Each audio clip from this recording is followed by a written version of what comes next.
প্রিয় শিক্ষার্থী বন্ধুরা, স্বাগত তোমাদের সহজে শিক্ষার আজকের এই ভিডিওতে। তো আজকে কিন্তু আমরা তৃতীয় পর্ব নিয়ে হাজির হয়েছি।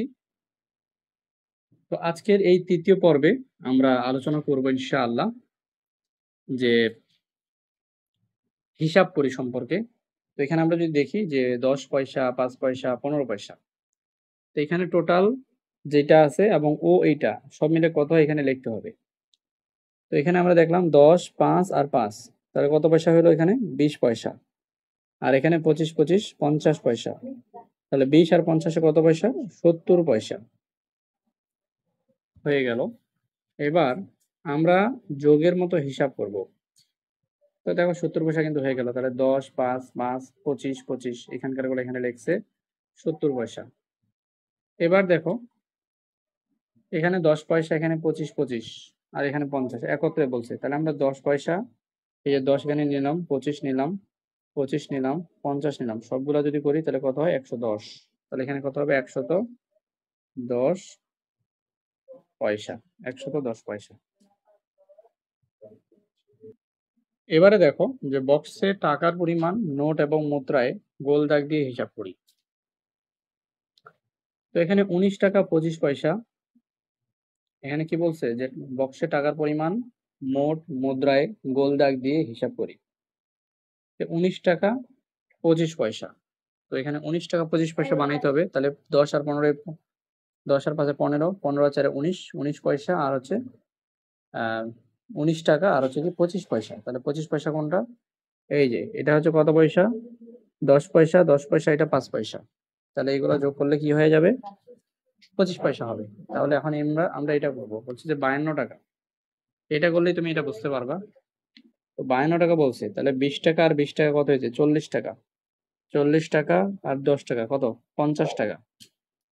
আর আমাদের ৫২ টাকা বলছে। তাহলে আরো ২ টাকা দরকার। এই যে এটা কি? এটা কি ১ টাকা না ২ টাকা? এটা ১ টাকা। তাহলে এই যে ৫২ টাকা হয়ে গেল। ২ টাই নিলাম। এখন ৭৫ পয়সা লাগবে। তাহলে এই যে ৫০ পয়সা আর এই যে ২৫ পয়সা। তাহলে কিন্তু ৭৫ পয়সা হয়ে গেল। তাহলে আমরা এটাকে গোল দাগ দিব, এটাকে গোল দাগ দিব। এই যে গোল দিলাম, গোল দিলাম, গোল দিলাম, গোল দিলাম, গোল দিলাম, গোল দিলাম, গোল দিলাম। তাহলে আমরা খোলা মাঠে গোল দিয়ে দিলাম। আচ্ছা। তাহলে ২০, ২০ ৪০ আর ৫ এ আর ১০ এ ৫০, ৫০ টাকা আর এই যে ১, ১, ২ টাকা ৫২ টাকা।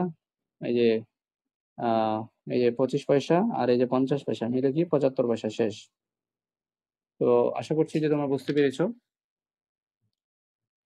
তো এখানে বলছে ১,১৫১ টাকা ৭০ পয়সা। তাহলে এখানে দেখো ৫০০ আর ৫০০ তে ১,০০০ টাকা হইলো। ১,০০০ শেষ। এবার হচ্ছে ১৫১ দরকার। এই যে ১০০ আর এই যে ৫০ আর এখানে আমাদের এখন ৳১ দরকার। ৳১ নোট নাই। তাহলে এখন এই যে দেখো ৫০ পয়সা দেখি। এই যে ৫০ পয়সা, এই যে ৫০ পয়সা। শেষ? ১,০০০ হুম। হ্যাঁ, তাহলে বলছে ১,১৫১ তাহলে ১,১৫১ কিন্তু হলো এই যে ১,১০০ এই যে ৫০ আর ৳১ ৳৫১ হইলো। ১,১৫১ টাকা হইলো আর ৭০ পয়সা দরকার। এখন ৭০ পয়সা দরকার হইলে ২৫, ২৫ এ ৫০ আর এই যে ১০ ৬০ আর এই যে ১০ ৭০। তাহলে শুধুমাত্র এটা বাদ যাবে, এগুলো বাদ যাবে। তাহলে আমাদের এই যে যেগুলোতে আমি টিক মার্ক দিলাম, এগুলো গোল করে দিতে হবে। ওকে? এখন আমরা করব হিসাব করি। খুব সহজ। তো একটা জিনিস লক্ষ্য করো যে এখানে বলছে যে ৫ পয়সা, ৫ পয়সা, ১০ পয়সা, ২৫ পয়সা এবং ৩ পয়সা। তার মানে কি ৫ যোগ ৫ যোগ ১০ যোগ ২৫ যোগ ৩ এগুলো যোগ করব। তাহলে ৫ ৫ এ কত? ১০। ১০ আর ২৫ এ কত হয়?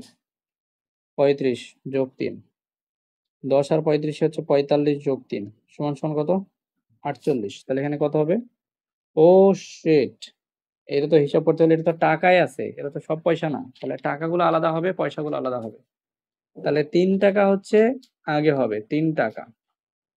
ঠিক আছে? আর পয়সাগুলো এখন যোগ করব আমরা। ২৫ ১০ এ ৩৫, ৩৫ ৫ এ ৪০, ৪০ ৫ এ ৪৫। তাহলে কি ৪৫ পয়সা। ৪৫ পয়সা। এরপর এখন আসো।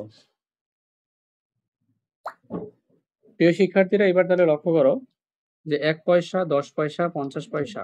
তাহলে পয়সাগুলো আমরা একখানে করব, টাকাগুলো একখানে। তো ৳৫ আর ৳২ তে কত টাকা হয়? ৳৭ হয়। তাহলে আমরা লিখব এখন ৳৭। এরপর ৫০ পয়সা, ১০ পয়সা, ৬০ পয়সা আর ৬১ পয়সা। ৬১ পয়সা। 20 টাকা, 25 পয়সা, 50 পয়সা, 30 টাকা। তাহলে 30 টাকা এবং 20 টাকা ২ টাই টাকা, তাহলে টাকাগুলো যোগ হবে। তাহলে 20 আর 30 এ কত হয়? 50 টাকা। 25 পয়সা আর এখানে 50 পয়সা মানে কত? 75 পয়সা। 75 পয়সা। যেহেতু তোমরা বড় ক্লাসে উঠে গেছো, মোটামুটি ক্লাস 3 তে পড়ো, তো অতএব এগুলো তোমাদের পারা দরকার। ৫ পয়সা, 25 পয়সা, ১০ টাকা, ২ টাকা, ১০ পয়সা। তা ১০ টাকা আর ২ টাকা কত টাকা হয়? এখানে হচ্ছে ১২ টাকা। তাহলে আমরা আগে ১২ টাকা লিখবো। ১২ টাকা। এখন এই যে ১০ পয়সা আর এই যে 25 পয়সা আর এই যে ৫ পয়সা। 25 ৫ এ ৩০, ৩০ ১০ এ কত? ৪০ পয়সা। তাহলে আমরা কিন্তু এগুলো সমাধান শেষ করলাম। এখন এটা আগামী দিন করব। তো সেই পর্যন্ত আল্লাহ তোমাদের ভালো রাখুক। আসসালামু আলাইকুম।